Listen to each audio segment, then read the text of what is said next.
জনজাতিকৰণ 2026 চনৰ নিৰ্বাচনৰ কাৰণে এটা ললিপপ এটা টুপ আৰু হেতু কথা মই যোৱা দুদিনমান আমাৰ প্ৰতিনিধি সভাৰ দিনাখনো মই কৈছিলোঁ নগাঁৱত যে তেওঁলোকে 2026 চনৰ বিধানসভা নিৰ্বাচনৰ আগত 6টা জনগোষ্ঠীক জনজাতিকৰণ দিব নোৱাৰে 2014 চনত সেই প্ৰতিশ্ৰুতি আছিল 2016 আৰু 2019 2021 চনত একে প্ৰতিশ্ৰুতিয়ে তেওঁলোকে দুহাৰি আহিছিল কিন্তু তেওঁলোকৰ যিহেতু আন্তৰিকতা নাই বিজেপি দলে যেহেতু তেওঁলোকৰ মনুস্মৃতি মতে সংৰক্ষণটো বিৰোধিতা কৰে ৰিজাৰ্ভেশ্যন পলিচি তেওঁলোকে বিৰোধিতা কৰে ইণ্টাৰনেলি সেইকাৰণে তেওঁলোকে এই কথাটো কেৱল মাত্ৰ ভোট প্ৰাপ্তিৰ ভোট লাভৰ এটা তেওঁলোকক অৱলম্বন বা অচিলা হিচাপে ব্যৱহাৰ কৰিছে জনজাতিকৰণেই হওক ৰিজাৰ্ভেশ্যনেই হওক আপোনালোকে চাবচোন অসমতো ট্ৰাইবেল জনজাতিসকলক লগা যিবোৰ ডিপাৰ্টমেণ্ট আছিলে তাত পইচাৰ হাৰটো কমিছে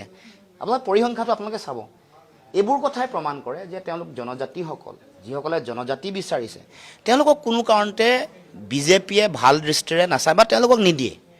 ভোটটো ল'ব টুপটো দিব এইটো ডাঙৰ এটা ললিপপ নিৰ্বাচনী টুপ যোৱাকালি মুখ্যমন্ত্ৰী সেইকাৰণে স্বীকাৰ কৰিলে আৰু মই দেখিছোঁ যে সকলো দল সংগঠনেও কৈছিলে যে বিধানসভা নিৰ্বাচনত আমাক জনজাতিকৰণ দিব লাগিব মই সংবাদমেল দেখিছোঁ তেওঁলোককো আহ্বান জনাইছোঁ যে আপোনালোকে অনাগত দিনসমূহত এই যিটো চৰকাৰৰ যিটো তেওঁলোকৰ ললিপপৰ যিটো নীতি আপোনালোকক ঠগা আৰু প্ৰবঞ্চনা কৰাৰ নীতি তাৰ বিৰুদ্ধে আপোনালোকে খুব নিৰ্মূলভাৱে বিশ্লেষণ কৰিব লাগে যুক্তিনিষ্ঠভাৱে আপোনালোকে সিদ্ধান্ত ল'ব লাগে চৰকাৰে বিজেপিয়ে বাৰে বাৰে কৰি অহা 6টা জনগোষ্ঠী আৰু জনজাতিসকলক কৰি অহা প্ৰতাৰণাৰ উত্তৰ আপোনালোকে সময়ত দিব লাগিব